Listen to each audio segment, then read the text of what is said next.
together. There we go. What is it saying? That's fine. Just go live. So is this like on YouTube or what? We're going to be on, right now we're live on Facebook, and it's live on YouTube. Okay. So, and then we'll edit it down and have all of the finalized and the published version that'll live on the Firearms Radio Network, and anywhere people stream their podcasts and all that good stuff. So we're going to get into it here. Let me go through my disclaimer and all that good stuff. This is the most redundant introduction in firearms podcasting, so I apologize about that in advance.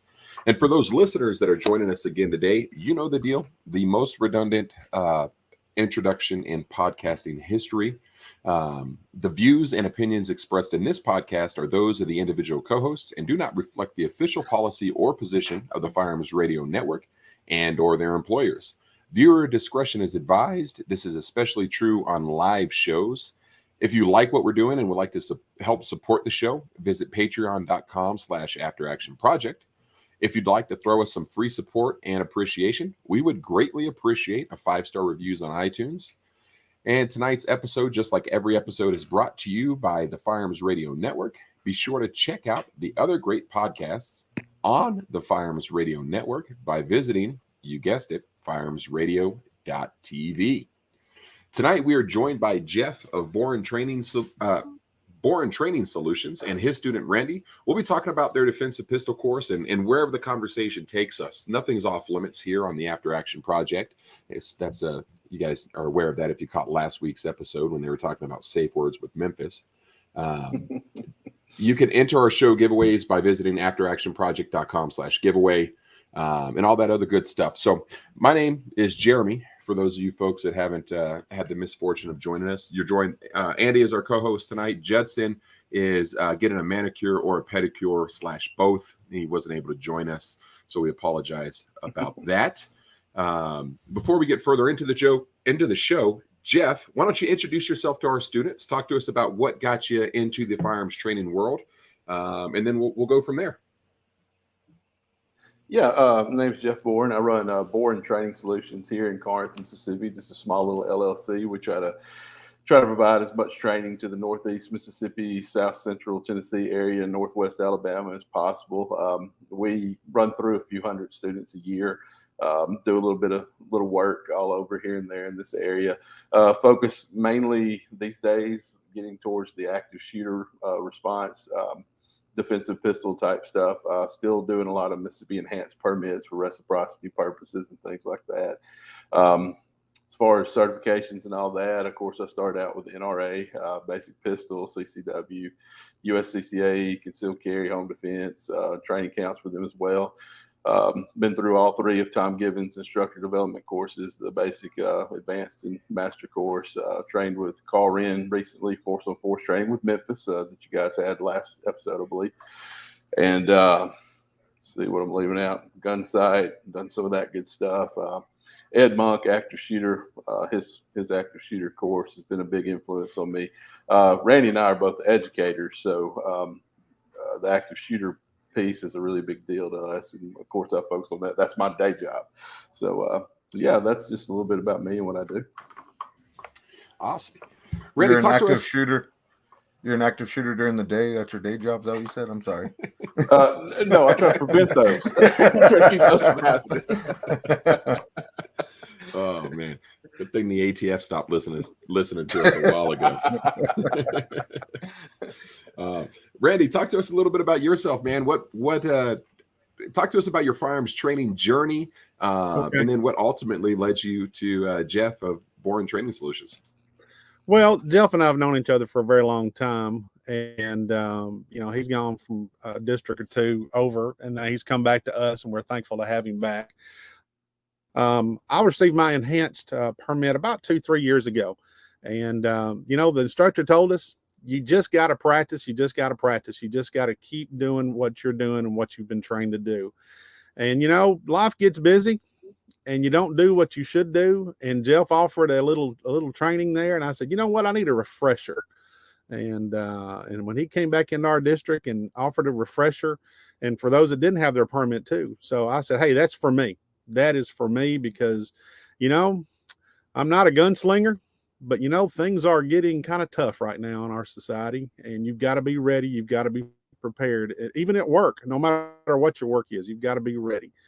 And that's what he teaches us. And that's kind of my journey. It's kind of a short journey. You know, it's a short journey, but we just started. So I'm ready to go. If you've taken more than one class, your firearms training journey is already much further along than the vast majority of gun owners. And it probably puts you in the top 5% or so. I know Carl Wren, I have his book, Defensive Strategies, and that is chock full of statistics on firearms training. And, you know, it's a very small percentage of students that go out and actually take a first course, let alone a second, a third, or a fourth. So hats off to you for that, man. Continue to get that training. And, you know, it sounds like Jeff is a training junkie. Andy is a training junkie himself. In the pre-show, you guys were talking a lot about the different instructors that you both trained with. And, you know, Tom Gibbons, Carl Wren, these guys have been, their names are synonymous with great firearms training. Just groups and companies and the cadre of instructors that they turn out. So Jeff, talk to us a little bit about the defensive pistol course. But before we get into that, talk to us a little bit about Boren Training Solutions and why did you start a firearms training company? And then we'll kind of segue into the defensive pistol course. Okay. Boren Training Solutions, of course, is my little company. And I started it about 5 years ago. Of course, it went through a name change or two. Like I'm sure some people have had experience with that and settled on that name. But it started out because in my younger days, I was a coach and an educator, and I was a training junkie. I loved to shoot. Then I had, like a lot of people that get into this, I'm sure, I had an incident, and it turned it into from a hobby to a way of life, you know, several years ago. So as soon as I got out of that coaching role, that was my goal all along, was to get into firearms training. So I started down that path. I was very fortunate. I started my journey with Akil Kadar and Tiffany Johnson at Citizen Safety's Academy. They have been mentors to me and fantastic friends that I would just owe them the world. They, of course, introduced me to Tom Gibbons and showed me how to go down this path the right way. To give quality instruction to people, because it's not just something I do for fun. Because if you do this, you know, you don't get rich doing it. You're doing it for the passion, because you care about people and you want them to be able to defend themselves, their God-given right. So thankfully, we live in a very gun-friendly state here down in Mississippi. Of course, Jackson, Mississippi, our capital, their newspaper a few years ago had an article about the Mississippi gun laws, and I believe, if I'm quoting them correctly, Wyatt Earp would roll over in his grave. Well, we're proud of that, you know, because we believe in the God-given right to self-defense here. But with a constitutional carry state, sometimes that keeps people away from training. So that's what I'm focusing on, that along with the active shooter response, which is, again, what I do for a day job, and it's a passion of mine too. So the defensive pistol, I want people to continue their training, just like you were alluding to earlier with Carl Wren. And I believe, if I'm quoting him right out of his book, less than 1% of students that get the license to carry in Texas explore further training. So that's my big emphasis. I want you to get to that next level, whether it's with me or somebody I can lead you to, or whoever, if they're a quality instructor, to get that training, to learn, because quoting Tom and several other instructors here, don't know many guys that start without in the holster. So, and a lot of these enhanced carry permit courses, like we call it here, license to carry, or whatever it may be in each state, a lot of them do not focus on that.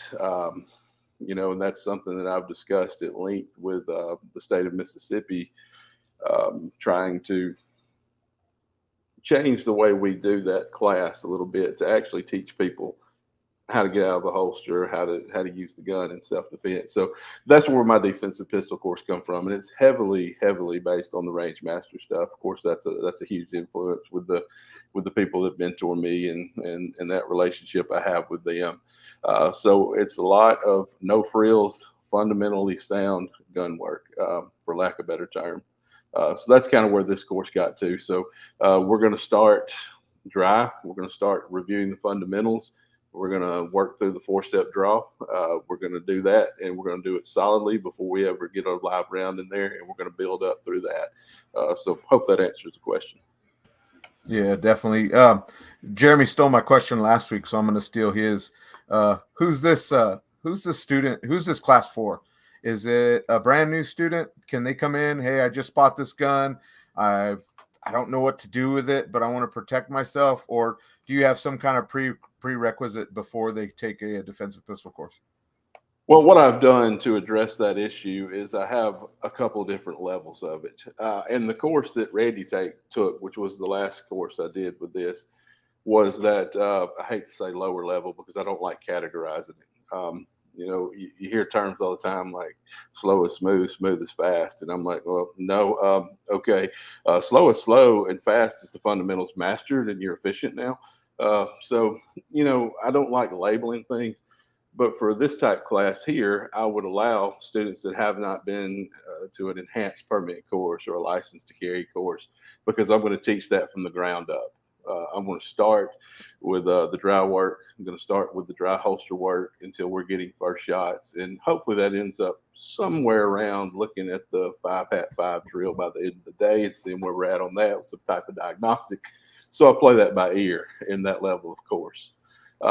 And then I do have one that I do call a defensive pistol one that I do require you to have been through some training or to prove to me if you don't have that carry permit that you can be safe. And of course, there's always a disclaimer. If you violate those rules, you're out, of course. But yeah, that's hopefully that makes sense the way I try to layer that. And of course, I tend to offer more of the first there because I want to get people in. I want them to start focusing on getting out of the holster. No such thing as a miss. There's only unintended hits, that type stuff, and working on those good, solid fundamentals that everybody that's going to carry a gun is going to need to have to successfully do that on a daily basis. That's awesome. Randy, talk to us a little bit about the gear that you used. What gun did you have? Did you, were you using a holster? And go into as much detail about that as you like, or as little detail. Okay. I actually won a Glock about 2 years ago on a school raffle and hadn't shot it a whole lot. And this was that opportunity to do that. It's a Glock 5th generation. Now, I don't know the numbers because I'm just not well versed in it. Jeff, you might tell me. Was it a 19? Okay. 19. I should know these things, but I don't. And I had a pretty nice holster that attached to my belt, but it was I had to turn it loose with a little push button. Now, Jeff, what was that? It had a little retention device. I can't recall the name brand, but it was an inside or an outside the waistband holster. I'm sorry. Yeah. With a retention. I don't believe it was Safari Land, but I just can't recall. It was not an alien gear. I know that. Yeah. It was very comfortable, very nice, and I like that because it wouldn't come out unless I made it come out, unless that was intentional. I really like that. As far as what I shot, I went to the ammo store and said, listen, I'm going to shoot about 200 rounds and I'm poor, so I need the cheapest rounds I can get. So it ended up being Federal, and they had the aluminum and they had the brass, and the guy said, don't take the aluminum, get the brass, so I got educated there too. But I just had a real nice experience shooting my Glock that I probably hadn't shot a dozen times. And we probably fired off 150, 175 rounds that day. And I consider myself rather successful, to be honest with you. Awesome. And I do want to point out it was not a Serpa style holster. I'm pretty sure it was a LAG or whatever that is. It was not a Serpa. It was not an Uncle Mike's. It was a solid holster. Good deal. You said you guys are both educators. How does that? How do you think that's or has that influenced your decision making when it comes to firearms training? And if so, how? What does that do anything to your mindset when you're taking this class? So let's talk about that a little bit. Yeah. Randy, you want to go first? You want me to You take go that one ahead. first? You go ahead. It's influenced me greatly. But before my life as a security director for the district, I was a principal, and before that, an athletic director and a football coach. So I'm a Columbine baby, you know, and well, in the recent parole hearing for the guy in Paducah, that all occurred during my senior year and freshman year in college. So I've come through the business as an educator in the generation of school shooters, active shooters. So when I became responsible for running a school building, and obviously any educator that is going to tell you the safety of the kids is number one, it's paramount. So when that became my responsibility, I took something that I already had a vested interest in, and I took a very deep dive and tried to research, get as much training and education on that as I possibly could. So, as we alluded to earlier, we're in a very gun-friendly state. We have a lot of support for protecting our children.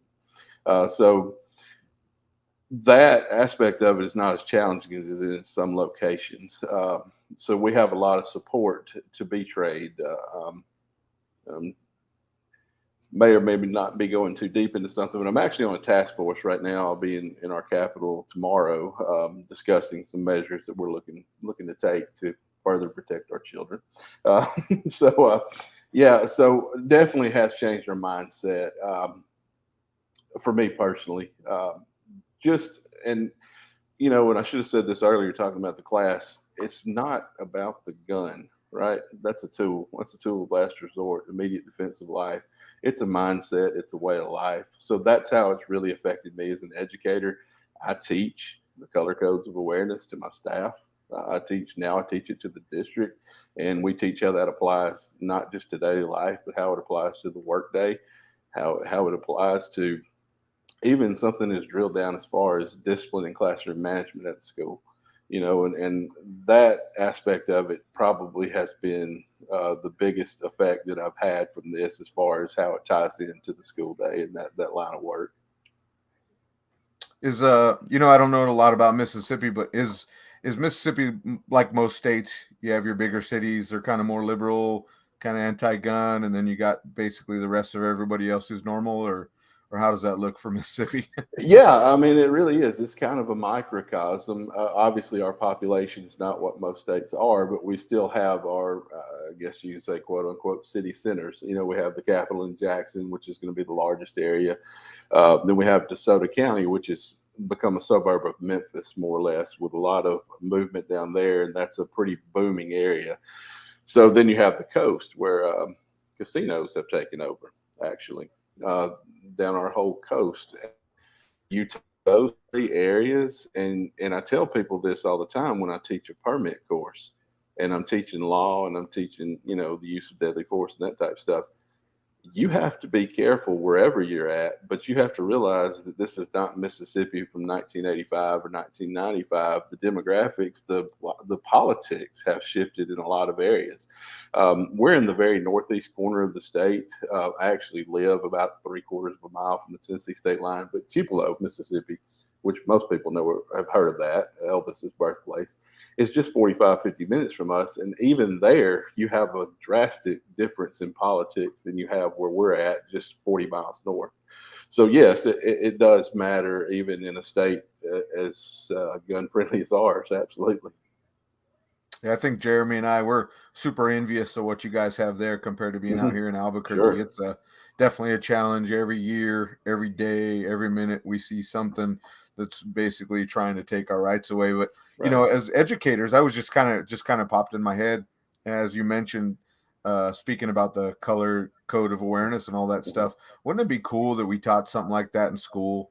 You know, Absolutely. It doesn't have to be firearms, doesn't have to be hand on hand. It could literally be a course on just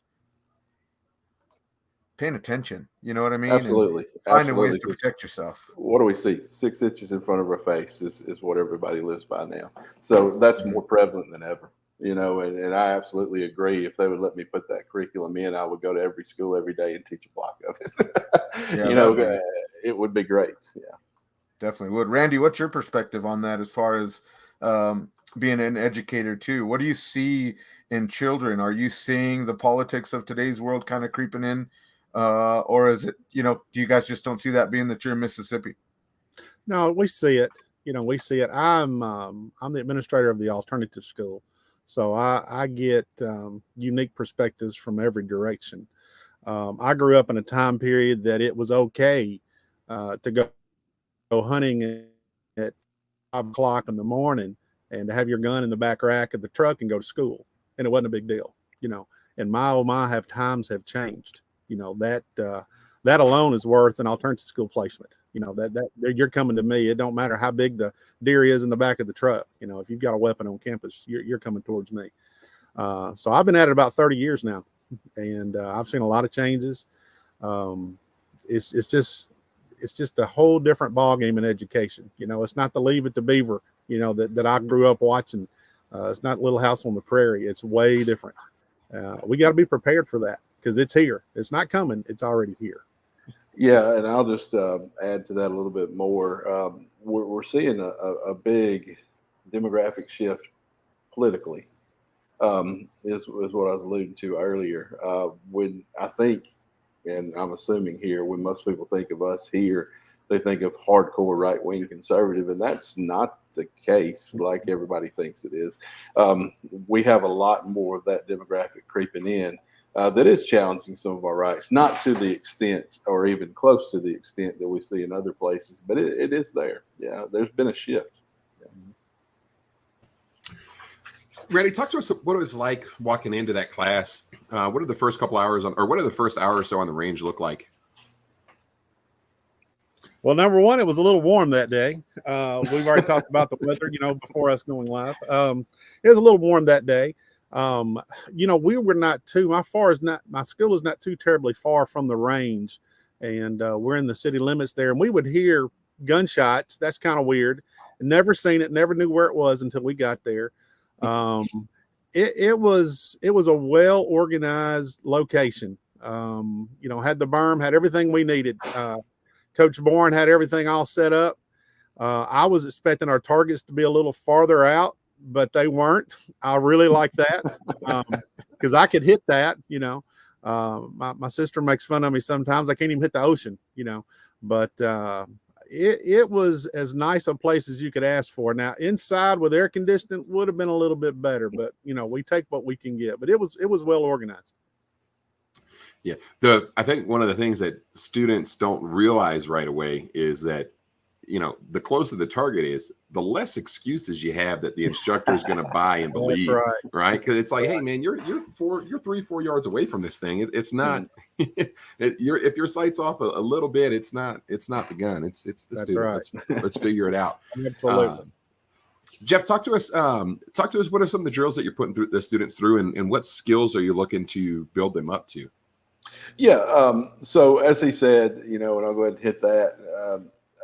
Every time I do one of these, I get a lot of that. They expect the targets to be at 15, 25, 30 yards. I'm like, that's an outlier statistically. We're going to work on that. But 3 to 7 yards, of course, is what we're looking at. Is statistically what we see is our self-defense distances. So after we get through with all the dry stuff and we're comfortable and confident that we're ready to move forward, we're starting. I'm very big on I use a lot of, again, Tom Gibbons Rangemaster Q targets with the parrots, if you're familiar with that, 2 parrots on top or something very similar. So I'm looking at marksmanship fundamentals to begin with, and we're going to shoot those little parrots, and we're going to try to look to get a 3 to 5 shot group in that parrot at 3 yards to get going. That way we can evaluate and fix any marksmanship issues that we have, particularly in a course like Randy came to where it's, a little bit more open, so to speak. So once we get those marksmanship issues worked out, then we're gonna stay at that 3 yard line for a little bit, and we're gonna work on getting that first good hit to that 8-inch circle in that thoracic cavity before we move up to start any kind of failure drills or anything like that. But yeah, once we get that done, and I'm feeling pretty good about, and I left out the main thing I teach before we start firing a shot is the ready position. I think that's absolutely crucial. As far as I know, and I could be wrong, but I don't think I am, it's a felony to point a gun at anybody in all 50 states if you don't have a reason to. So we talk about the ready position, why that's extremely crucial. Then I usually hit, I'm pretty sure I did with Randy's group, hit the Tooler principle and why that's important and why that matters. And we do that, and we master that ready position before we move on to any kind of shooting. But once we get there, you know, like I said, we're looking to get those shots and build up to 3 shots to that thoracic cavity. Then we're going to look at taking some headshots to that ocular window. And I may vary a little bit from some instructors here when I start looking at those headshots, even at those short distances. I look at it as also a way to show how difficult that is, you know, to actually make that shot, and try to talk through why we're making the shots we're making and why we want to hit what we can hit. Of course, there's only so much we can do on a square range.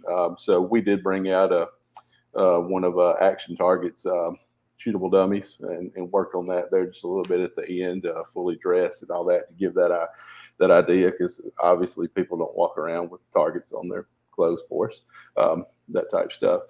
But yeah, then I get into some one-handed shooting, particularly dominant hand, and I try to introduce that depending upon each class and where we're at.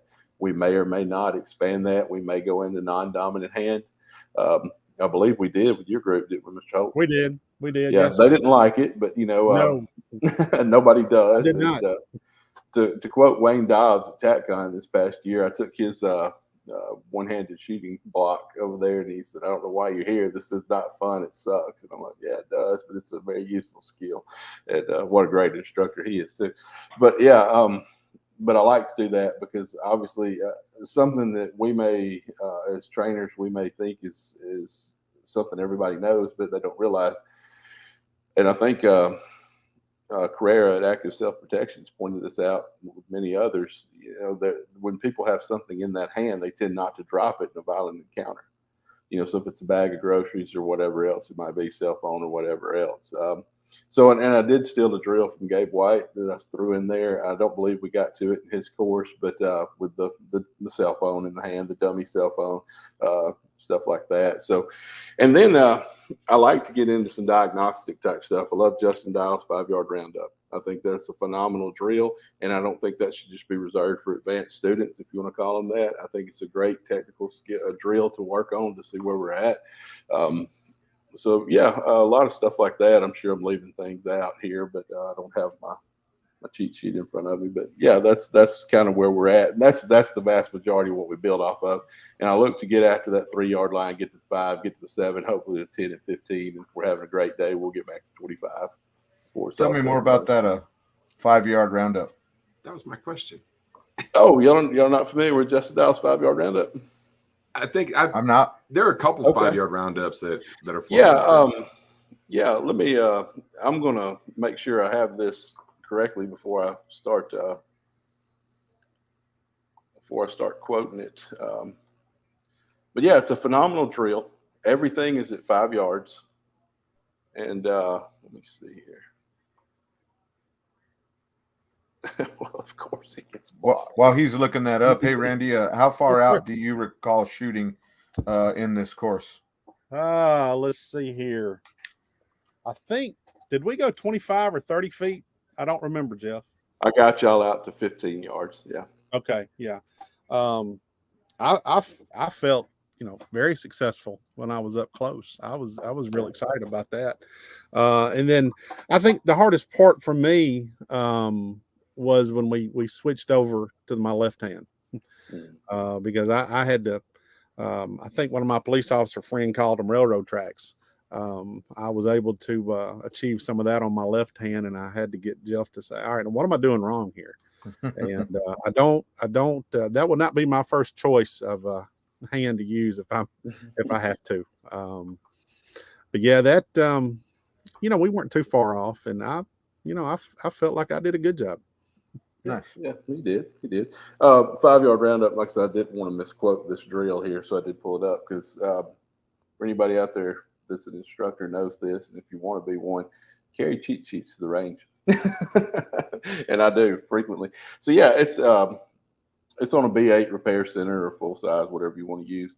Every stage is 2.5 seconds. Now, again, depending on who I've got and how that day is progressing, we may or may not get a shot timer out. I want to master the fundamentals before we start. We want to crawl before we walk, that type thing. So string 1, draw and fire 1 round, from the holster at 5 yards. String 2, you're at the ready, and then you fire 4 rounds. String 3, strong hand only from the ready, 3 rounds. Then you swap that to your non-dominant hand, and 3 rounds or 2 rounds there. So yeah, it's a very simple drill and very easy. It's very economical, but it's an outstanding test of skill. I believe when I was at Tom Gibbons' master instructor course, that was one of our. I can't remember if he graded it or not, but we shot it multiple times. And great drill. And his casino drill, also, if you're familiar with that, is another diagnostic I use, particularly in the active shooter response course, which I have one of those coming up in a couple of weeks, and that'll be in there with that target acquisition, reloading, and then of course having to remember what you're doing during that drill, which is a phenomenal drill. And if you're fans of that, if you hadn't seen what John Hearn's done with that drill, look that up. He has come up with a fascinating alternative to that drill. Of course, and I tell these guys, in every class, don't repeat these drills over and over to get good at them. Shoot them cold, mix it up, have a variety of these things. Take the casino drill, have somebody load your mags for you in different, throw some dummy rounds in there, whatever. Quit chasing hard times, quit chasing scores, and chase your fundamentals and become the best version of you possibly can. So yeah, those are some of the kind of the diagnostics that we do during those courses. John Hearn did it. That's where you roll the dice, right? And that tells you what number to start on and all that stuff. Really cool. Yeah. You practice the drills if you're going to take a course with a national instructor, because you want the bragging rights. That's sure. the only reason I take classes is I just want to go in there and smoke the challenge coin drill. I took Tom Gibbons' course a couple years ago with Tim Herron, and I'm like, I'm not going to beat. I got to beat Tim on one of these drills, man. That's in the back of my mind. I'm like, all right, I might get him on the casino drill. I didn't touch him on the casino drill. So I'm out there. I'm shooting. I got the Glock 48 with the Shield RMSC because it was good enough. It wasn't. Dot washed out, and I just froze. And we had an instructor on from Centrifuge Training. And he's like, yeah, it's a novelty. The first time it happens to you, it's a novelty, and it kind of shuts you down. And sure enough, it shut me down. I'm like, right. I took myself out because I think that's the one drill Tom doesn't count line breaks on. If I remember correctly. Yeah, I think you're right. Yeah. It's like the line breaks count. I was like, they don't count for me in my practice. He's like, they don't count out here either. And I was like, all right. And how fun is that when you're doing that with somebody like Tim Herron and the rest watching you? Yeah. Yeah. Tim was a good shooter, man. He's I had Greg Ellifritz was in my master course and a couple other guys there, and I'm like, oh man, I just don't want to embarrass myself here. Yeah. I ran it with my carry gear, so I was, I run it with my carry gear because no matter what happens, it's my excuse. This guy was running a full size Glock 17. He's running a Glock 17. Yeah, that's the only reason he beat me. It's not his skill. He paid for all of his skill. Right. Before we get too much further, Jay had a question. He says, with New Mexico schools being gun-free zones, even for concealed handgun licensees, how is it that school employees are able to get around those laws? I really think more teachers and admins should be trained and armed. Just curious how that works out. So in New Mexico, we don't.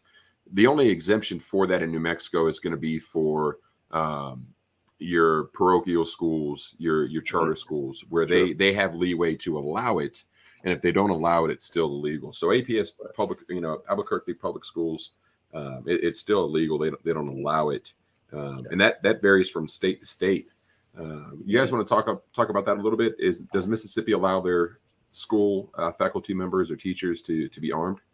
Yeah, I can touch on that. And just like you guys have a disclaimer at the beginning of the show, I'm going to throw my own out here that anything that I say relates strictly to where I'm at and not across state lines. Because in the school business, there's federal, there's state, and there's local education agencies. And in Mississippi, for example, that local education agencies sometimes has the final say. So it can vary greatly from place to place. Before I say anything about this, I just want to be clear that I'm speaking only to my experience here in the state of Mississippi. So yeah, it'll be kind of a long answer, so I apologize here. You have a couple of things to consider when you're talking about teacher carry. Number one, first and foremost, is each school has to carry an insurance policy. Just like we carry insurance for homes, auto, whatever else it might be, schools have insurance policies. And Kansas, just a few years ago, I can't quote the date or the bill or anything like that, but I do know for a fact that they passed a law to carry in schools, and insurance dropped them like instantly, right? And why is that? We don't know for sure, but the problem that could lead to that is what kind of controls are in place for this? Because do you want just anybody with a license to carrying in the school? Because let's be honest about this. What does that really mean? You have a license to carry. Does that mean you have the mindset? What is your experience with forced decisions? Things like that. So there's a lot of things to consider here before we just start doing that. So I'm on a task force here in Mississippi right now. What has happened here in 2011, our state passed an enhanced firearms permit, which allows you to lose some of the restrictions that you had to carry based on versus constitutional carry, for example, and it allowed the reciprocity with the other states. In July, exactly 2 weeks before school started here, the Mississippi Board of Education made a change to the verbiage of their policy, stating prior to this, it stated that only duly official law enforcement could carry inside school or on campus. They have since made an adjustment to that to get in line with the state statute for the enhanced carry permit, which does not affect schools. You can carry on school campus with that permit. So each school district at this time is more or less responsible for coming up with their own policy. Now, where that stands is yet to be determined because there's a lot of hoops to jump through that, particularly with insurance. What kind of controls are going to be in place? Again, it's a big thing. What's the training going to look like? I can speak for myself. As soon as that dropped and I got the Attorney General's opinion on that, I went to work that night, set up till 3 o'clock in the morning, started developing policy in event that this was to go through. And that policy is pages and pages long, so with anything, and particularly a school, you have a lot of things to consider right there. And the people that I've run into, and I'm sure Randy's run into some too, since we've had this happen, when we're going to get to carry in school, are not considering things like, what is your mode of carry? Because pocket carry is not going to fly. Small to back, shoulder rigs. Like, for example, I don't know that I want you carrying a revolver, to be perfectly honest, because you can't think of this in context of your average Walmart parking lot self-defense scenario. You may have an individual with a long gun 13, 15, 17, 25 yards away from you. And what are you going to do? Are you going to guns blazing right there in the hallway with people running around in mass chaos? Have you ever been trained to shoot on the move? Have you ever been through force on force? There's so many things to consider there. And, a lot of those comments I just made could be controversial, I guess, in the gun world. But, if we want to protect and we want to do the right thing, don't we want to do it the right way? So there's a lot of things to consider there, because if we're not prepared, we don't do it the right way, then we could ruin the whole thing altogether. So hopefully all that made sense. Yeah, definitely. I did a one-on-one with a private school teacher here a little while back, and the first time we spent probably half the time on the range just talking, and it's exactly kind of those things. And I kind of you start laying out the building. Hey, is it a single story, 2 story, 3 story? Yeah. Oh, it's a 2-story. Okay, are you on the top or are you on the bottom? Well, I'm on the top. Who's below you on the bottom? Is it offices? Is it empty? Oh, no, there's kids on the bottom. Okay, so when you draw your firearm, where are you going to point it? Yeah. Where's that safe direction? Right. What about the building next to you? Where's the parking lot? Where's the building across the way? and then you just see the gears start turning on those things. It just Yes. finds it interesting that I agree. So many times you hear politics, even on the side of the guns, like, yeah, we need armed teachers, we need more guns in school, and I agree with that. I never thought about the revolver thing per se. That's new to me in my head here, but there's so much deeper on it. And I know we're kind of getting off the subject, but I think it's important to think about all those little nuances of a teacher carrying a firearm. I'm all for it, but there has to be some thought into it. And I think that, I didn't even think about the insurance policy either. So Yeah. I think that's some good stuff that you brought, Jeff, that I've never even kind of really gone that far in the weeds with.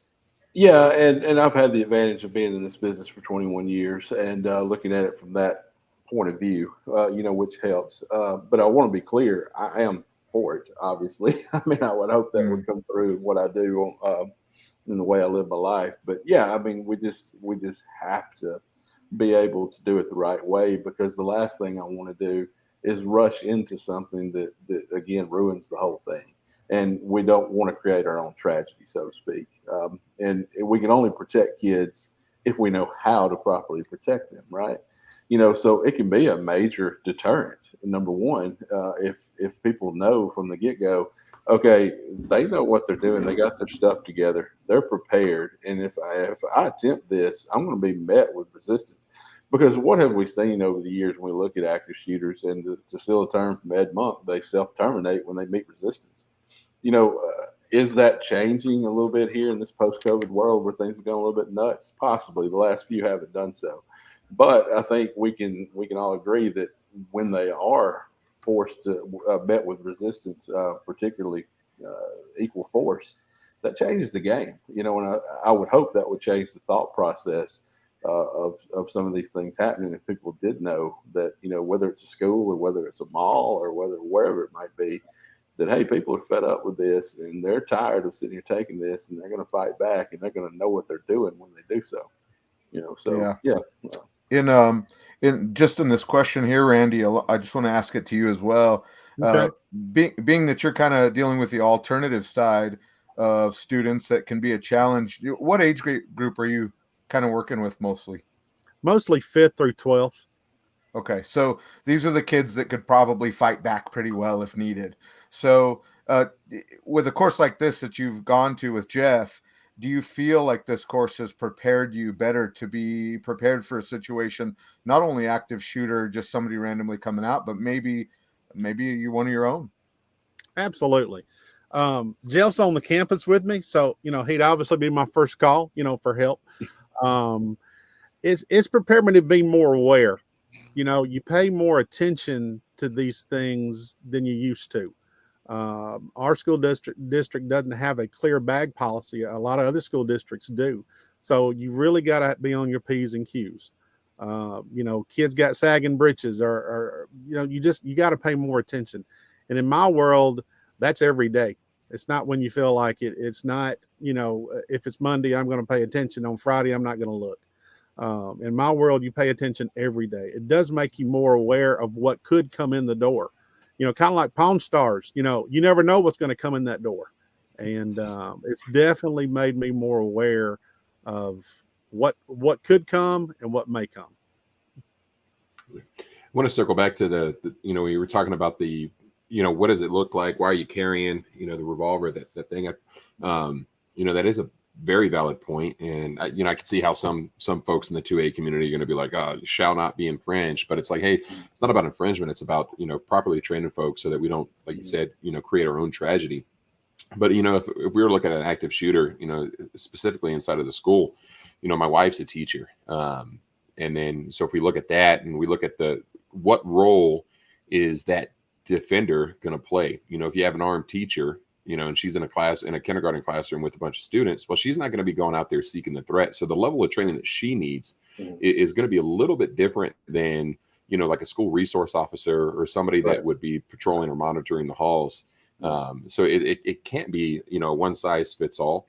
So it's definitely something that has to be considered, because the moment that we have a good guy with a gun created tragedy as they're trying to save lives in an altercation against an active shooter, that's just going to fuel any anti-gun rhetoric that we're already experiencing in this nation. And not to turn it political, but that's something that, heaven forbid, you take the life of an innocent person when you're trying to save other lives. Yeah. But it is something that I think folks need to be aware of. And when it goes into, let's not jump into this head first. Let's make sure we're going about it in a responsible manner. Sure. And I'll speak to gear just a little bit more, if that's okay. Where my train of thought is when it comes to that. What do we always teach? We teach to train for your mission. So, where does a revolver, a J-frame come into play? Bad breath, distance, Walmart parking lot, carjacking type stuff, whatever you want to throw out there for that. So if that's my mission, is to prepare for active shooter, do I not want to select the best gear to make me as successful as I possibly can? So that's where my training is there. Not nothing revolved. I think it's some of the most beautiful pieces of art on the planet. But yeah, I mean, that's kind of where that gear selection comes into play, and in my position, I really have to think hard when I'm thinking about the mode of carry. What kind of holsters are we using? Like for example, I want it Kydex and I want it form fitted to that gun specifically for a very valid reason. And you guys get that, but some people think that's just why, that's not right. Yeah, there's a reason for that. And there's a reason that I want a capacity limit. There's a reason I don't want spare magazines in a pocket. There's a reason I don't want guns in purses or handbags or whatever else. And one of the most ludicrous things I've heard is, well, let's put some guns in offices and put them in lock boxes. Well, I'm sorry, people, but you fight with what you got when the fight begins. And you don't have time to run back to an office, get a gun out of a lockbox, and go stop the fight. Because, and again, to steal from Ed Monk, what's the alternative? One person shot every 10 seconds. That's the alternative. We don't have time. So we have to prepare for that mission. We have to do it the right way. And gear is a big factor in that, I think, when you're looking at this particular mission. I love it. Makes sense. Let's get back to the class. I don't want to. We've strayed a little bit off of it, but it's good topic, good discussion. That's the hard part about doing this, because it's like, man, we typically so many avenues. Yeah, and I'm like, oh man, we talked about that class for a few minutes. So we were talking about getting students out to really running the course at the pace of the students, and in some classes you get out to 10, 15, and other you take them out to 25 and 30 yards. Right. So that's awesome. What Randy, I want to go to you. What, aside from the non-dominant hand shooting, right, what do you think the most challenging part of that course is going to be for a potential student? Well, if they're not familiar with their weapon, he went over the safety. Every gun's a little different. We had some 22s there. I don't know what one. I allowed one. Yeah. Okay. Jeff really hammered down on the safety part. And then what really tickled me, I've got to tell him this, Jeff, is when your gun jams or whatever, he just took his Glock and chunked it up on the berm and got all kinds of mud and everything else all over it. And he's, when you get in that position and you can't do anything else, chunk it and run. That wasn't a challenge for me. It was a challenge for him because he had to go get his gun. I liked it. It was just, you start with a person that's very, very basic to a person like me that had an enhanced permit, that had a clue. And then you had some other folks that were, obviously more advanced than anybody there, so it covered all of it. It was a nice refresher. I'd do it again. As soon as we get another opportunity, I'd do it again. I don't think you can shoot too much. Jeff, same question to you. What do you think the most challenging thing for new students in that course is? Yeah, I'll piggyback a little bit on what he said. I think it's knowing your weapon, knowing, and we did have 122 that I did allow in class. And, what I run into, and this is prevalent across the board, is particularly if a student has an external safety on their firearm, they've not trained with that, and you inevitably get that click on the first live round, and you have to go back through that all over again. So, and that's great because that gets burned into memory real quick. we start learning. I think firearms instructors that train a lot of students should get a cut of how much they help sell Glock 19s or similar firearms, because Glock it never 48s in our classes. Yeah, I'm selling the 48s. yeah. So yeah, same thing. They come with what they thought they wanted, and that's okay. Who hadn't been through that? And then they leave with a whole different perspective of how that weapon works for them. It's not, how it feels is obviously important, but how it operates for you and how you can operate that gun and how you can run that gun ultimately. And I think that when people come to this course and they haven't been exposed to I would say a 200 plus round course, which, we're just starting to get into a decent round count in this particular class. We were around 300, I think. If you've never experienced that, you start seeing things with your gun that you've never encountered, and I think that is the biggest challenge, because hitting the target, I can get you on target.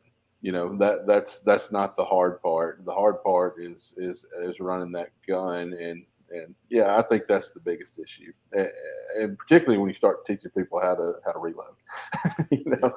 We see a lot of I don't think I like this anymore. Yeah. It's amazing that the students that show up and they listen to their husband or their boyfriend, or their, not to Sure. make it gender biased or whatever, but it's typically a female student that came in on the advice of a loved one, typically a guy, that tells them, Yes. get you a revolver, right? Yeah.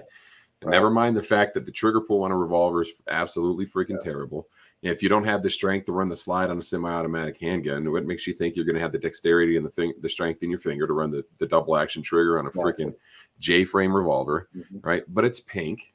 Or, it's the external safety conversation. It's like, well, it's like, I see, if I'm looking at this from a 10,000 foot perspective, where somebody might think those are the right things that they're telling these folks that are going out there and spending hundreds of dollars on a tool that they will potentially have to save their life with. I can see why those comments are made.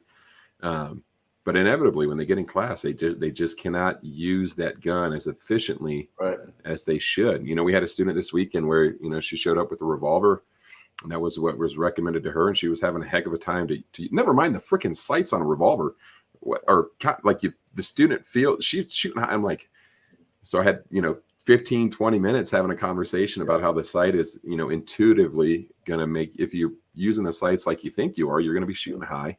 Yeah. I put her on the Glock 48 and she absolutely loved it. Mhm. And Andy was working with an older lady that was running I forget what she was running. It was a full size. Was it a SIG, Andy? But double action Yeah, DAO. double action SIG, yeah. and the Defender revolver. She wanted And to the Defender qual with revolver. both. And Andy got her to run the slide. Put her on the Glock 48, and she absolutely loved it. And it's just like, the Glock 19 exists. The Glock 48 exists. If you've never shot a handgun before, those are two great guns to start off with. Yes. And I get the SIG 365 XL, and you can have that in almost as many flavors as Ben and Jerry, or as Baskin Robbins has ice cream. Yeah. I get that, but you're putting an extra $200 down on a handgun. And if it's your first handgun purchase, Glock 48, Glock 19, 43X, those are just, it's not bad advice. Right. People showing up with these other, I don't know. So we didn't mention it earlier in the podcast, but what does a student have to show up and take this class, Jeff? Okay. You're talking about gear wise? Yep. Yeah. I do require, obviously, no surface style holsters, leather or Kydex forward fitted for that gun. Like Randy's, I'm okay with the law enforcement type retention. That as long as that is not a trigger finger mechanism there, like the surface style. And for this particular class, it was a 300 round class. Obviously, 9mm or larger I did allow a 22 in this particular course to prove a point. And I don't know if I should say that or not, but the point was proven. And I think she is either has or is about to purchase a P320 is what she fell in love with. So yeah, she learned that there. I think it's Walther P22 or whatever their little 22 is with the external safety. But yeah, we need a solid holster, leather or Kydex, form fitted that gun. We need 300 rounds. Of course, we need eye and ear pro, preferably electronic, and at least 2 magazines, and preferably a magazine carrier, and we're good to go. Are you seeing? I don't know. Are you seeing, in your experience, what are popular guns that students show up with, and when you see them on the range, you're just like, oh, you're going to have some issues with that? Yeah. Well, in the last permit class I taught, I had my first Derringer show up. Yeah, and I just know we're not going to do that. Here's a Hellcat. Here's a P320. Here's a Glock 19. Here's a 226. Well, which one do you want? So we went with a Hellcat with a little Hollison 507 on it, and fell in love and went and bought one. I was told. So yeah, that was interesting. But the biggest I run into is the Ruger. Is it the little 9 micro LC. single stack? LC9. Yeah, extractor blew off of one of those recently. See a lot of stoppages, particularly double feeds with those, even with good ammo. The Smith & Wesson SD, see a lot of issues with those. And yeah, those are the 2 main ones I see. Surprisingly, since COVID, most people are coming in with some pretty decent gear for me. Off the bat, but those are the 2 big ones that I've had a lot of issues with: is the Smith & Wesson SD and the little Rugers. Yeah, Nice. And any J frame. I mean, I just got to throw that out there. I'm sorry. Yeah, We had like you were talking about earlier. They were told to buy it. Up until a few years ago, there was a Derringer category on the New Mexico concealed carry license. Really? So in New Mexico, if you want to carry a revolver, you have to qualify with the revolver. If you want to carry a semi-auto, you have to carry a semi-auto. And there used to be a Derringer category on there. And it was, wow. So now they changed it. So it's semi-auto or other than semi-auto for the 2, but you still have to qualify with both. If you qualify with a 9, you can't carry anything larger than a 9. Interesting. Yeah, and the qualification is pretty simple. We had a legally blind student years ago pass it, and it's just like, hey, if there's gonna be a qualification requirement, can we make it to where you actually have to be competent enough with your handgun? So, we've worked our qualification drill now to where actually students are held to an accuracy standard. Right.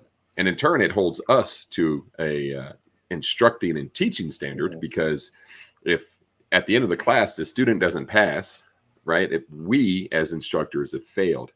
So what are your thoughts on, you've taken quite a few courses, and of the instructors that you've named off both in the pre-show and through the podcast, as far as I'm aware, all of those folks, Tom Givens, Carl Wren, all of those folks have an accuracy standard that they hold themselves and their students to.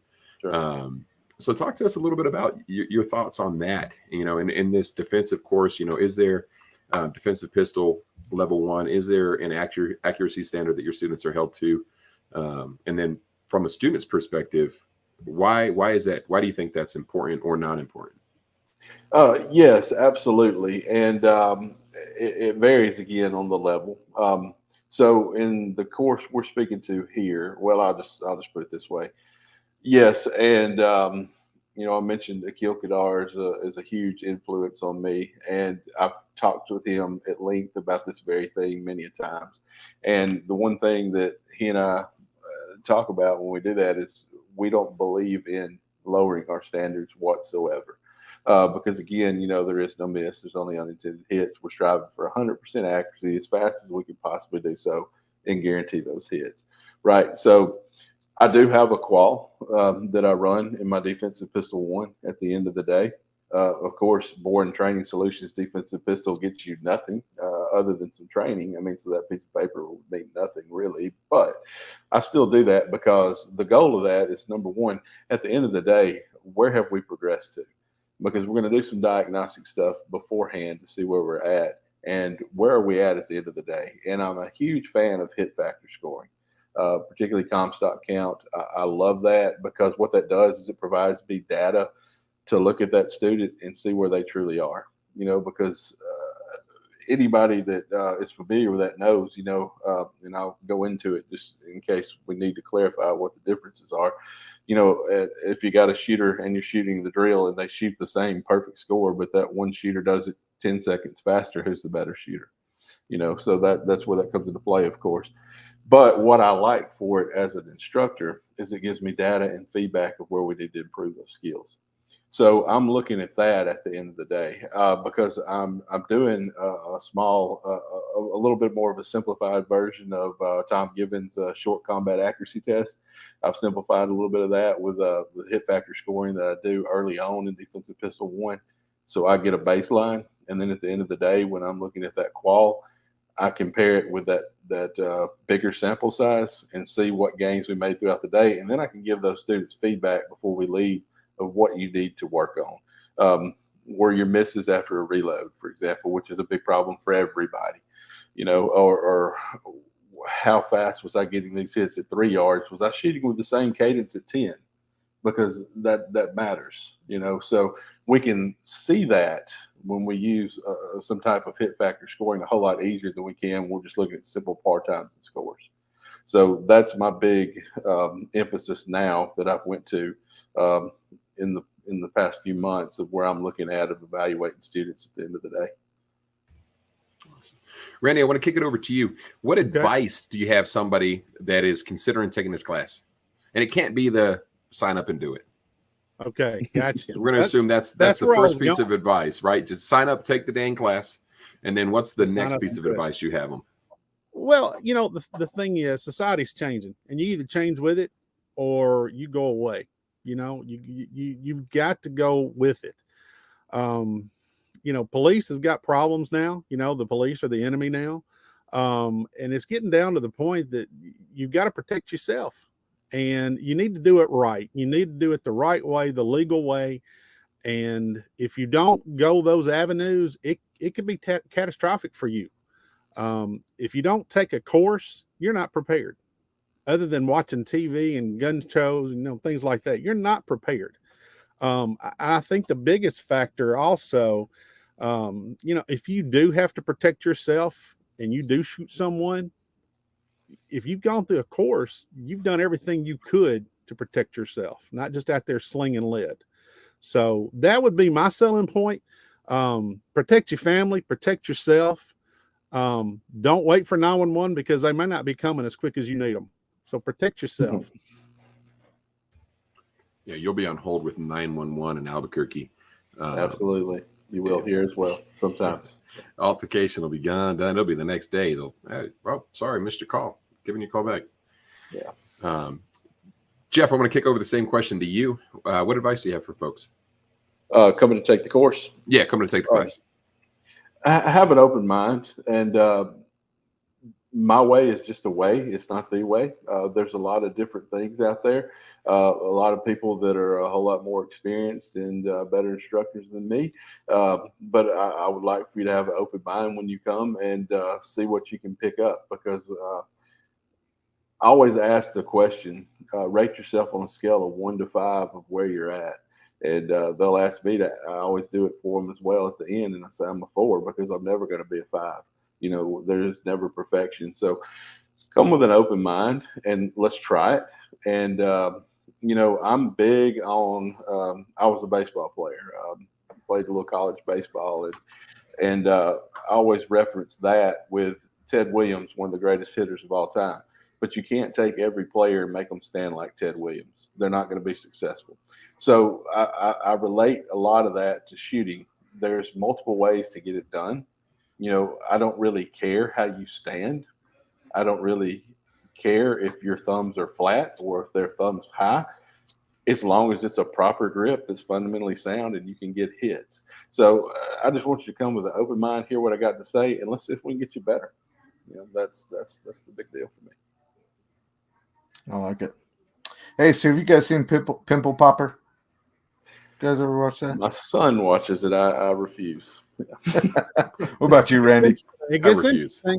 It does. It gets interesting. So, when we're on the podcast, Jeremy and I, you see us looking down and away and stuff, and we're kind of switching through like YouTube and go to Facebook Live and over here and just see if we're seeing comments and stuff like that. And I happened to scroll by and I was like, oh, Dr. Pimple Popper. And there for a second, I'm watching this big old giant thing getting cut out of this dude's eyeball. Blown up.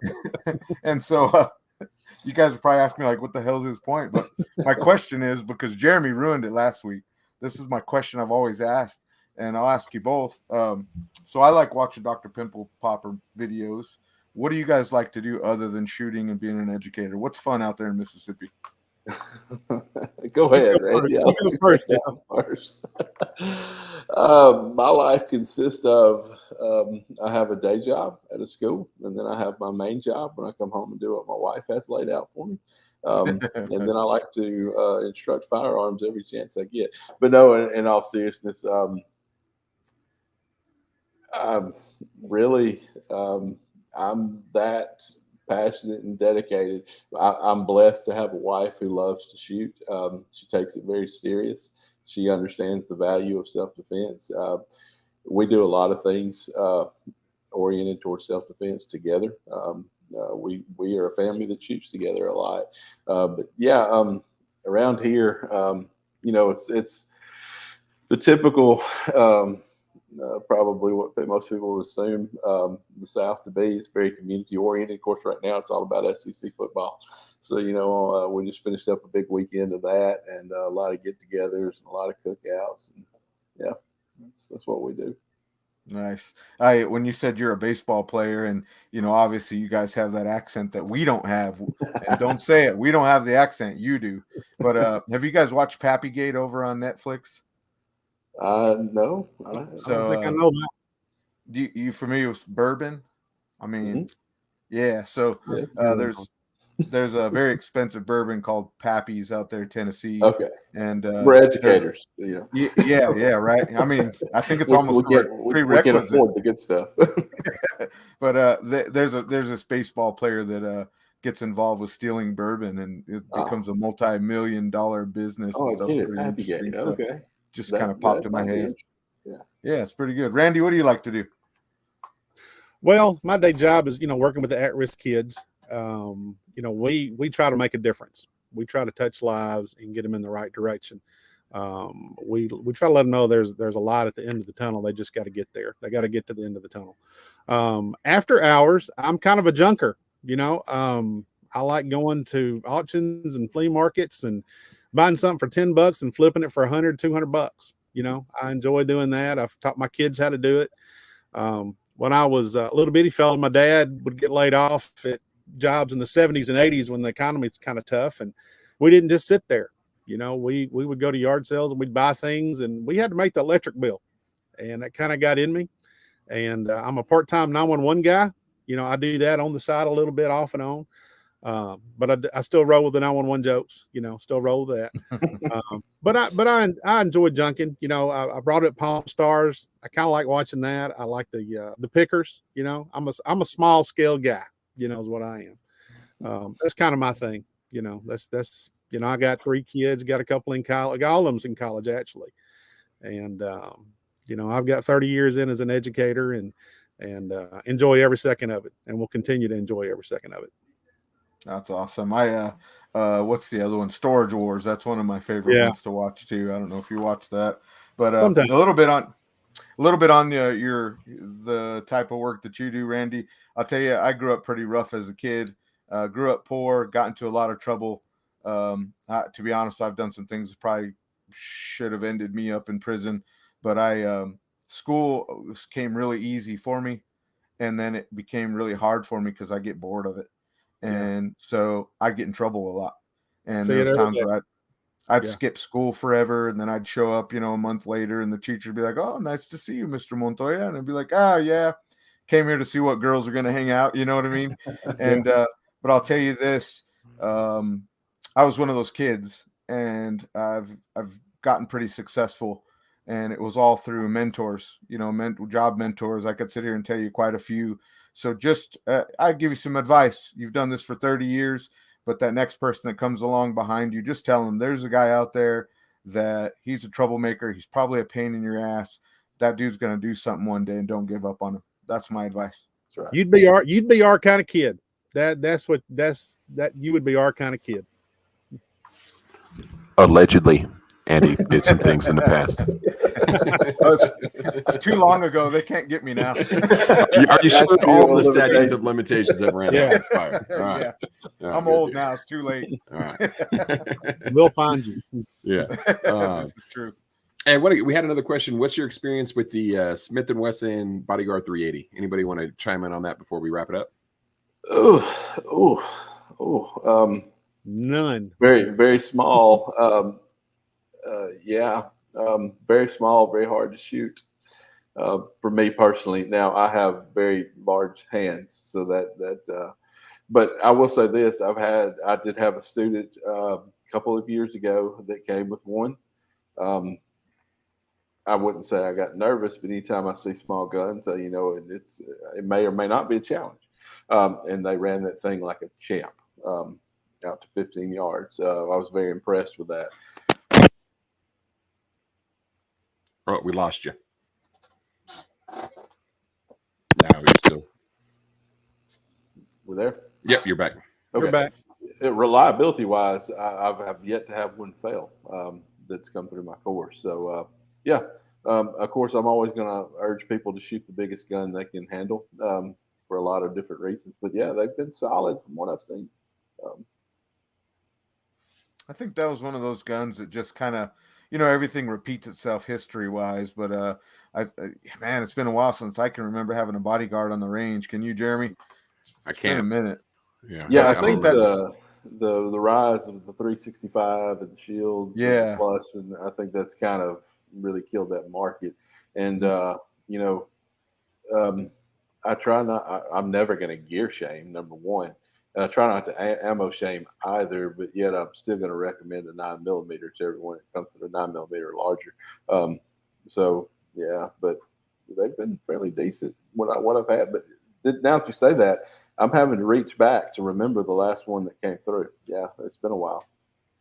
My 2 cents. Revolvers suck. It's 2022. Get a damn semi-automatic handgun. And I love revolvers. Like I want, just like you said earlier, right? Like the craftsmanship and the artisan in me. It's like, I love a wheel gun. I romanticize about it. But man, revolvers they suck. They suck. They suck. They're incredibly hard to shoot. And I tell people all the time, and I'm like, I don't hate these things, guys. But if you've ever been through a course that you have to shoot a revolver all day and you're going to watch them die, I mean, that's just the truth because they're so intricate, and I don't think people understand, tiny little springs in there, get off time just one little bit, and that's not to say they can't be because they've served society very well for a lot of long time. But yeah, you've got options out there. So, particularly with the trigger pulls. And you're going to watch the student die. Because if I'm ever in a class, a 500 round count class, and there's a guy shooting a revolver, good night. What you're hogging up the range time, buddy. Let's go. Do a New York reload or something. Unless the instructor lets me shoot some more. I took Tom Gibbons' course, and he's very structured. And I was like, damn, I brought like 8 shield arms S15 mags for my Glock 48, and I'm like, while other people are stuffing their mags, I'm gonna be shooting some more. But no, it runs like a well-oiled machine and it's structured. So I was like, I didn't get to shoot anymore. But revolvers don't suck. They're just get a semi-auto. Yeah, it's kind of like it's kind of like grandkids, right? You love them, but when you don't want them, you just be like, here you go. This is yours to take you home. can go back home now. That's exactly it. Yeah, absolutely. And then you're talking about somebody that's shooting one in a high round count class. They are going to die. I mean, I have handed someone a semi-auto more times than I can count after they've gotten through 100 rounds with a revolver. Because they're poor. They're just it won't go anymore. It's tough. They are great for new shooters, though, because it really helps solidify the trigger press, right? And how just because you think the gun should have gone bang by now, it doesn't mean the gun is going to have gone right. So I do like a long double action trigger. Somebody that hasn't shot. Yeah, and I agree with that. And I'll quote my wife here. That's why I have a 226. That's what she'll say. Because she will. She impresses me. She'll go out to the range with that 226, and she'll decock it after every shot and fire it in double action for several magazines. Just it's like, I got to get my press better. My press needs to be better. And I'm like, well, good for you. That's awesome. But I would like to shoot too. And then the next group of people I want to piss off are Kimber 1911 owners. Okay, I get it. You paid a lot of money for that thing. It's gonna malfunction more than any high point, right? Oh my God, I have a great story, but I'm afraid to tell it. Oh goodness! Now you got to tell it, man. Yeah, it's bad. Well, I just got through saying I don't gear shame, and it's not really gear shaming, but okay, we'll just say We'll say allegedly, so allegedly. that it doesn't. This is a story another instructor told me. Okay, there you go. There you go. Yeah, so surely this guy's not listening. Okay, well, so I had a course once, and we're struggling a little bit, and we have a Kimber, and I call a break, and I gather the group up. It's a basic course, which are the most important courses. I mean, that's we need that the best instructors doing that. To quote Akil and Tiffany. So anytime, you're teaching and you see an issue or you get a little frustrated, you need to call a break. You need to reset things. So that's what I did. And I brought the group in. The old coach come out in me. I said, we're going to take a 10-minute break. We're going to get back out here. We're going to get this, guys. I'm trying to rally the troops. So I called the break, and the guy comes up to me. He says, can I go get my good gun? Sure. Yeah. Just bring it back in the box, and we'll unload it at the safe table, all that good stuff. So I'm like, okay, he's got a Kimber. What's his good gun? If he got a auto out there, why was that not already here? And guys, I can't make this up. He breaks out of High Point, and dude did not miss again. Mm-hmm. And after the class was over, I was talking to my AI, and I was like, "That's why you don't gear shame, man, because you just don't know. I mean, this guy has put up $1,000 gun and brought out $150 gun and wore it out and did not have a single malfunction. And, and we all equate this, and I point to the story. So we always equate sometimes in the gun world to a higher price tag or a certain name, when truth be told, the person that is attacking you, and if you want them to stop, it does not matter if they're shot by a Glock, by a High Point, by a staccato, by whatever it might be. It matters that the threat is stopped. And if he can stop the threat with a High Point, good for that guy. That's what we're there for. And, we all learned a lesson that day. So great, So, yeah, that's a funny story, but it also has a valid point to it, Yeah. Jeremy and I always joke with the guys on Facebook and stuff because we tend to stir the pot every now and then, but if you don't stir the pot, the food will burn. This is true. But I can't tell you how many times myself or Jeremy's told somebody, we see more High Points do much better on the range than Kimbers, and you paid 5 times more for it. So just saying, and it's actually the opposite of kind of gun shaming, because you'll have a student that comes in with a High Point 45, and that's all they can afford. That's it. Right, they saved up enough to buy this High Point. They saved up enough to take a course, and they have 200 rounds of Winchester malfunction ammo, and they're there. And you have the other guys that have a safe full of guns, all the high-end guns you can think of, and have never taken a high-end course or even a mid-level course. So he's pointing at himself, or I'll point at you. You're the guy with the allegedly with a safe full of guns, but you do take all the training. I do take the training, so I got the fair balance. I got the fair balance. Like, what are you doing next week? We got a range day next weekend. Oh yeah, I'm gonna be at the Quest with Tim Herron and Brian Hill and AJ Zito. I'm like, oh shit, nice. That's cool. All right, last controversial question, and then we're gonna call it a night because we've taken up enough people's time. Grip or trigger? Good question. Good question. This falls. Let's put Randy on the spotlight and let's ask him first. Yeah. Okay, you're going to have to go a little more detailed because I'm as lost as I can be. And I'm being as What's more, honest as when we're talking about shooting fundamentals, is Okay. grip more important than trigger control, or is trigger control more important than grip? I'd say trigger control. And maybe I'm going off on a rabbit hole here, but in my first course, my instructor, checked my gun and he said, I'm going to let you shoot with this. I'm going to let you shoot with this, but you're not going to like it.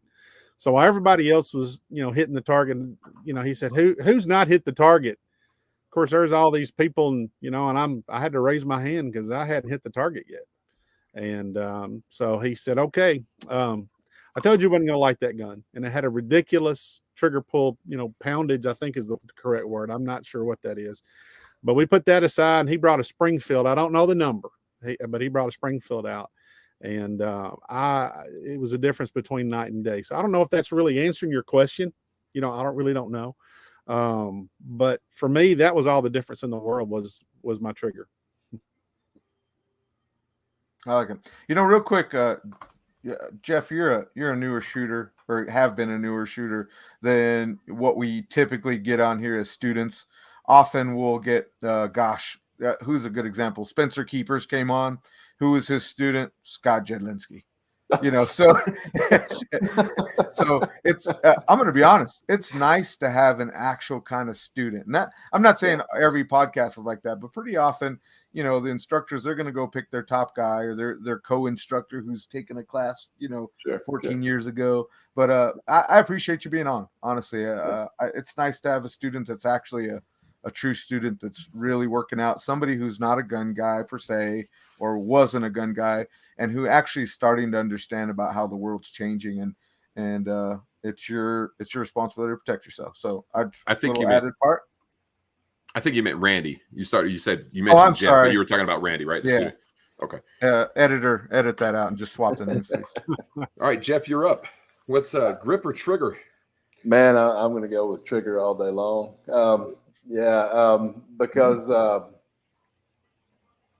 Because I have to answer it. Because I think it all starts with a solid fundamental grip. The one thing that affects accuracy the most is trigger press.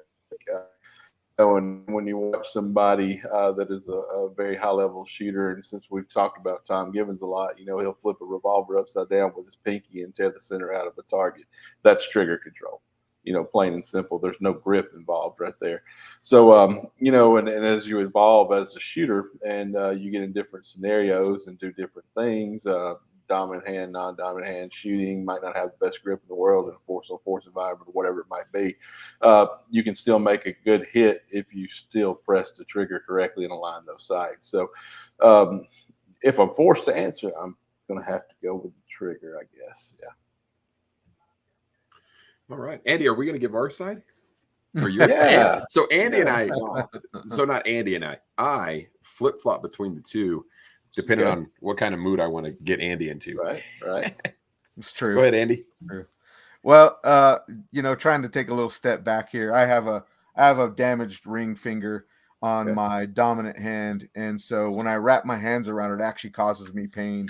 Mm-hmm. And so the more I shoot, the worse it gets. Pain, and then I typically started going low left.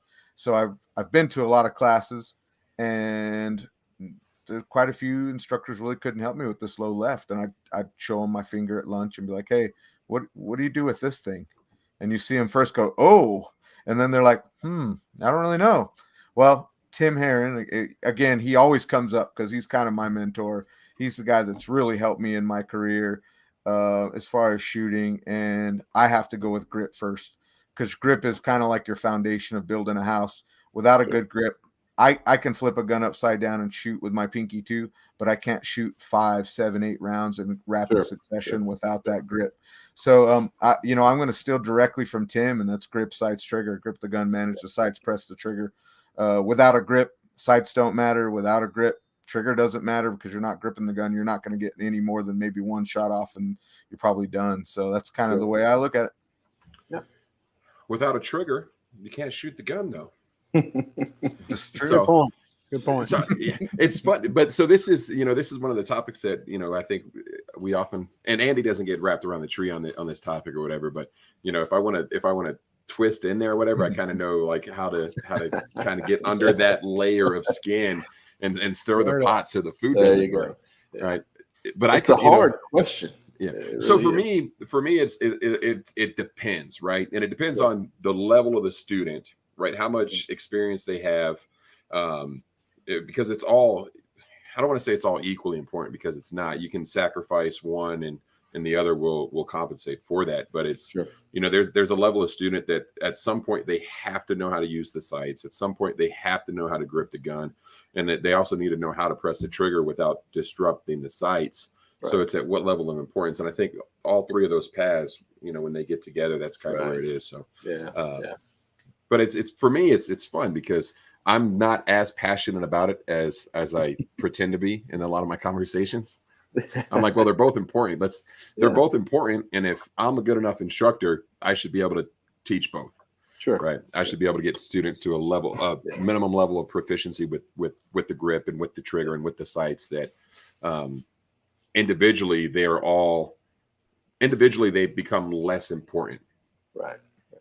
So good controversial question. It is. And I'm going to start asking it more because it's good conversation. And I think we need to get to the root of some of this evil.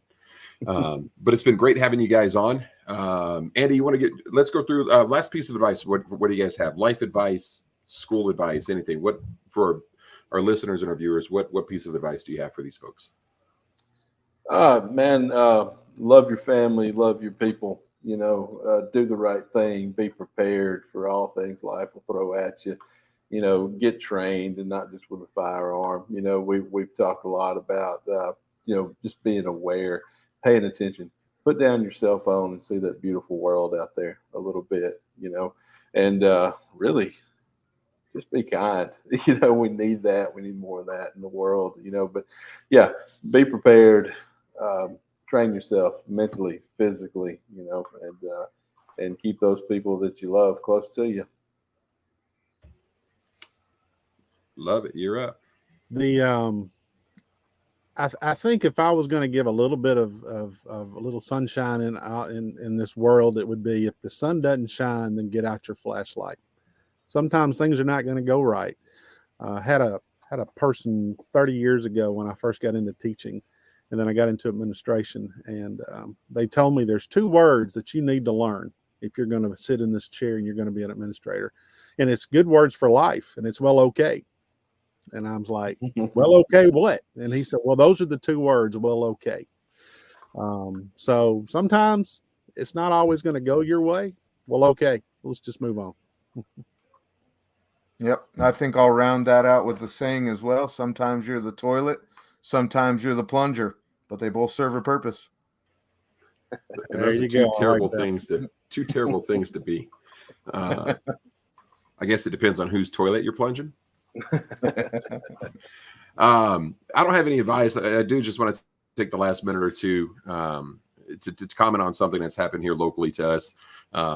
Andy and I, there's a local instructor to us, Mr. Daniel Boren, who tragically had his life taken from him this past weekend as he was, fulfilling one of his life missions. And, he was a security guard at one of the larger churches that we've had here in town. And, that church had been subject to, a recent string of threats, and because it's a large church, right, and all the threats and the stuff that can come with that. So, Daniel Boren, he stepped up, and part of his calling was he was going to volunteer to protect that church, and he had gone through the security training for Calvary because he wanted to make an impact, and he really was.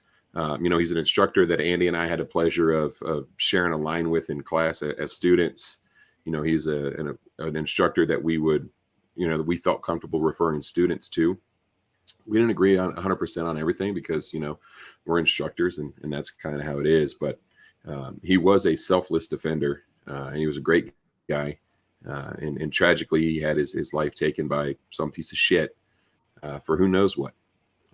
But he put himself in harm's way to protect the people that he felt compelled to protect. And I don't think there's a greater testament to somebody's manhood and who they are as a person than that. That's right. So, everything that he did in life before Andy and I had the pleasure of knowing him is just as, it's filled with those similar stories where he was selfless and he was a public servant. And he chose in his retirement to once again become a protector of folks. And unfortunately, there was somebody that decided that that they were going to enact their violence and their evil on Mr. Boren. So I'd like to take a minute just to kind of recognize him for who he was and the selflessness that he displayed in his life. And I don't think either, when you have someone, when you know somebody and they're taken from you too soon, or from the world too soon, you don't sit back in your day-to-day conversation or your day-to-day life and think that, man, one day we might not have the opportunity to spend time or to work with this person. And then just life gets ahead of you. So he was a great dude. He was fearless and selfless. And that's this, he leaves behind a wife and some 3 kids. So I'm starting to ramble because that's kind of how I do. But Daniel, you're not forgotten, and we appreciate everything that you've done for the community. So having said that, remember, it's your life, it's your safety and protection, it's your responsibility. Everybody stay safe, and we will see y'all next week.